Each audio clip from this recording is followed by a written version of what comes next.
Hi mga ging! So for today's video mga ging no, kay moagtod ay ta Cordova.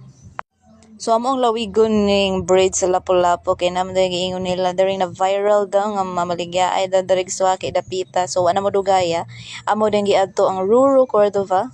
So pag-abot na madurlinaw kay dagat. Pero di malas gamay kanahotdan mig swaki nga display.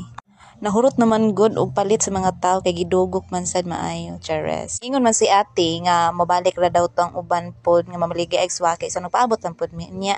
Kit-kit tagamay aning pan Bisaya kay murag gutom naman kaayo kay nagutuhan man pod mig ari deserve.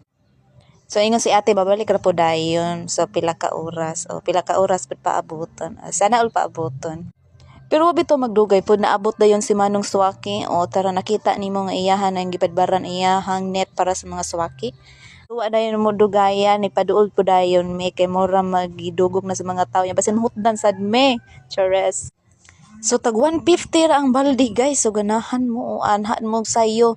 Ayaw mo pagpinares na mo kana late me o nagpaabot. Unya first time po na ko mukha na ning swaki uy giahak gyud.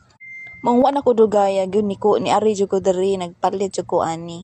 Unyog mo ari pud mo diri guys so dapat mo sayo mo ha ayaw mo pa pinires na mo nga na late na so nagpaabot na noon mi. Chares. So mao to guys dilan ta magdugay kay mura magnanag-om na pugsugod diri unya nakapalit na mamig swaki. So salamat kaayo ni Manong ug mao ni among swaki nga nakuha guys. O diba? Bye bye.